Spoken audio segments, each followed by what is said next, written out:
If sexual diversity is natural, how can it be threatening? Why does it incite such hatred? In 1996, psychologists from the University of Georgia devised an experiment to test something that had long been suspected but never confirmed.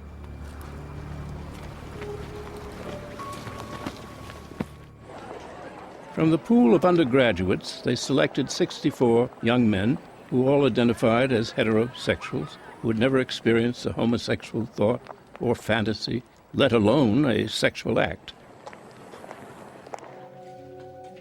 One by one, they were invited to take part in a laboratory experiment. What they didn't know was that they had already been divided into two groups on the basis of answers to a questionnaire: the homophobes and those who were laxed about other people's sexuality. The lab had been set up for a screening of homo-erotic videos, and on arrival, the volunteers were introduced to a little gadget which would measure sexual arousal. We use penile plethysmography, and I have an example of the strain gauge here. This loop goes around the penis, and as the penis becomes engorged with blood and it becomes erect, it stretches, and we're able to detect those differences in length of the circumference of the gauge. Okay, what I need for you to do is pay attention to the video that we're going to present to you. Then after it's over, I'm going to ask you two questions. On a scale of 0 to 10, how much did that turn you on? And then on a scale of 0 to 10, how much of an erection did you get to that video? Do you have any questions? Okay, we're ready to begin.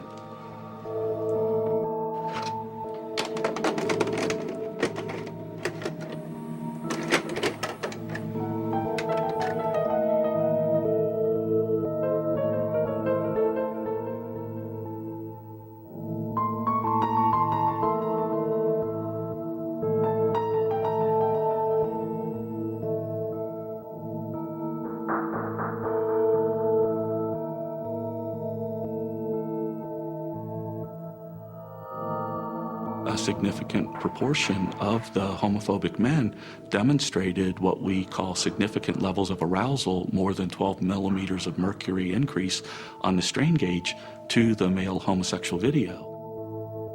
The non-homophobic group, the overwhelming majority of these individuals had no sexual arousal to the male homosexual video. Here was confirmation. Those who are outraged by sexual deviation are often fighting something within themselves.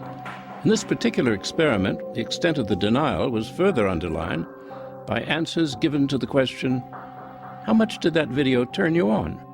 Although all participants were sitting there with their pants down and the evidence before their eyes, almost to a man, the homophobes reported no reaction whatsoever to the video.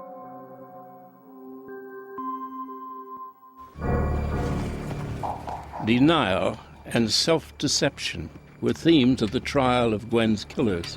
Two of her assailants had had sexual relations with her in the weeks before the murder.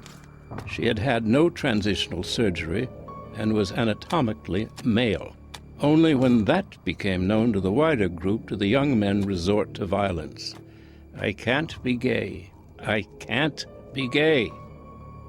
What is it that induces extreme violence to the point of killing someone, against people who are transgender or who are gay?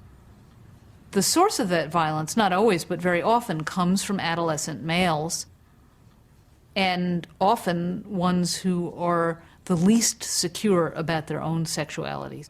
People who are comfortable with their own sexuality are not threatened by people of a distinct orientation or distinct practices.